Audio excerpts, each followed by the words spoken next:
Here's the simple claim. $1,000 is the number that turns emergency into inconvenience. Think about what actually derails people financially in their 20s. It's rarely some huge catastrophe. It's a $400 car repair. It's a $250 vet bill. It's your laptop dying right before a work deadline. Individually, none of these are life-ruining amounts of money, but if you have $0 saved, every single one of them becomes a 5-month credit card problem at 24% interest. Let's do the rough math. Say your car needs a $600 repair, and you put it on a card because you have nothing saved.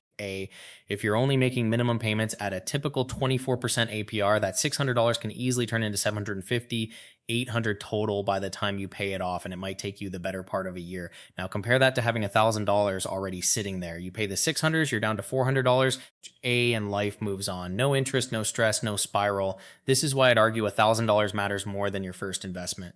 It's not about growth, it's about preventing the thing that knocks people backward in the first place. You do not need to overcomplicate this.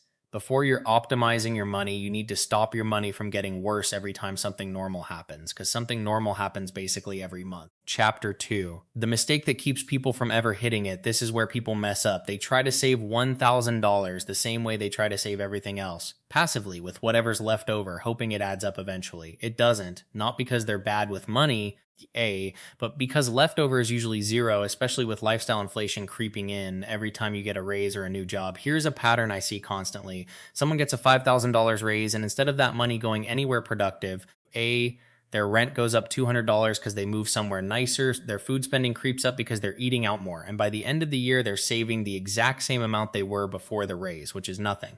The raise didn't fail them. The lack of a plan did. The second version of this mistake is people who try to save $1,000 by white knuckling it, cutting out every coffee, every dinner out, every bit of fun all at once. That works for about 3 weeks. Then they burn out, rebound spend to compensate, and end up right back where they started. Except now they also feel like a failure about money, which is honestly worse than the original problem. If I were in your shoes, I wouldn't try to will this into existence through pure discipline.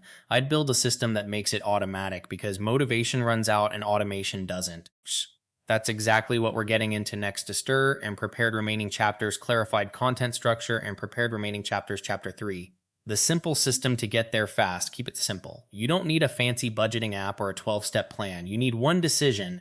Pick a flat number, automate it, and never see it. Here's what I mean. Open a separate high-yield savings account, not your checking account, a completely different one, ideally at a different bank so it's slightly annoying to transfer from. That friction is the point.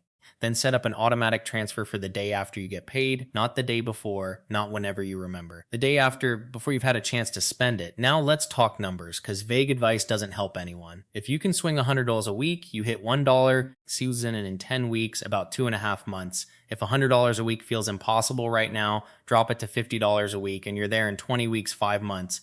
Either way, you're not relying on willpower every single day. You're relying on one decision you made once. And here's the part most people skip. Pair this with one specific cut, not 10 vague ones. Don't try to overhaul your entire spending life overnight. Pick the one subscription you forgot you had, or the takeout habit that's quietly costing you $300 a month, and redirect just that toward the goal. One targeted change beats 10 half-hearted ones every time. Chapter 4. What changes the day you hit $1,000? Here's the honest answer. Nothing dramatic happens the day you hit $1,000. No alarm goes off, but something does shift, and it's bigger than the number itself. Your relationship with bad luck changes. Before $1,000, every unexpected expense is a crisis that derails your whole month. After $1,000, it's an inconvenience you absorb and move past. That's the real win. You've built a buffer between your life and your debt. This is also the point where it makes sense to start layering in the next steps. The 401(a). Match if your job offers one, paying down high interest debt, eventually opening a Roth IRA. But notice the order here. None of that comes first.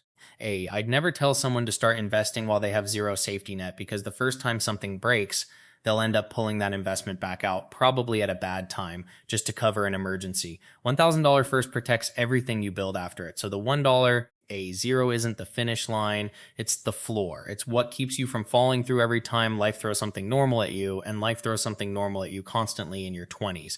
What I would do, simple action plan, if I were starting from zero today, here's the exact order I'd follow. First, I'd open a separate high-yield savings account this week, not eventually, this week, 5 minutes online, that's it. Second, I'd pick one number I can actually commit to, not an aspirational one. If $50 a week is realistic and $150 isn't, I'm picking $50. A smaller number you actually follow beats a bigger number you abandon in week 3. Third, I'd automate the transfer for the day after payday and then ignore that account completely. Don't check it daily, don't move money in and out, just let it build. Fourth, I'd find one specific expense to redirect toward this goal instead of trying to cut everything at once. One subscription, one habit, one recurring cost, pick it and move it. Fifth, once I hit $1,000, I'd leave it alone and start looking at the next layer. Employer 401a, match if it's available, since that's free money, then high interest debt, then a Roth IRA. But that's a future video's worth of decisions. For now, the only job is getting to $1,000 and protecting it once it's there. That's the whole system. No spreadsheet wizardry, no complicated formulas, one account, one number, one automatic transfer, and patience.